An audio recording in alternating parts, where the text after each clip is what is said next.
மதுரை வாடிப்பட்டி அருகே ஆண்டிப்பட்டி பங்களா டீ கடையில் மின்சாரம் தாக்கி இருவர் பலி என்ற அன்னைச்செய்தியை நாம் பார்த்து வருகிறோம். விவரங்களை செய்தியாளர் குமார் வழங்க நாம் கேட்கலாம். குமார், விவரங்கள். வணக்கம் ஷாம். மதுரை வாடிப்பட்டி அருகே ஆண்டிப்பட்டி பங்களா மதுரை திண்டுக்கல் தேசிய நெடுஞ்சாலையில் சோமசுந்தரம் என்பவர் சொந்தமான டீ கடை நடத்தி வருகிறார். இந்த டீ கடையில் சோழவந்தான் பகுதியைச் சேர்ந்த பாலமுருகன் என்பவர் டீ மாஸ்டராக வேலை செய்து வருகிறார். இன்று அதிகாலை டீ கடையில் பாலமுருகன் வழக்கம் போல் வேலை செய்து கொண்டிருந்த போது அங்கு அலங்காரத்திற்காக தொங்கவிடப்பட்ட மின் விளக்குகள் இருந்தபோது அந்த மின் வயர் அருந்து டீ மாஸ்டர் மீது மின்சாரம் தாக்கியுள்ளது.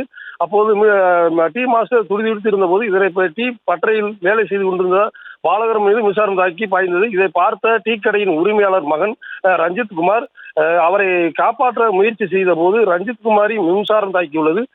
இதனால் இருவரும் துடிதுடித்து சம்பவ இடத்திலே பரிதாபமாக உயிரிழந்துள்ளனர். இந்த சம்பவத்தை குறித்து வாடிப்பட்டி காவல்துறையில் தகவல் தெரிவிக்கப்பட்டு சம்பவ இடத்திற்கு விரைந்து வந்து இருவரின் உடலையும் மீட்டு வாடிப்பட்டி அரசு மருத்துவமனைக்கு அனுப்பி வைத்தனர். மேலும் மின்சாரம் தாக்கி இருவரும் உயிரிழந்த சம்பவம் வாடிப்பட்டி பகுதியில் பெரும் சோகத்தை ஏற்படுத்தி உள்ளது. ஷாம், விவரங்களுக்கு நன்றி குமார்.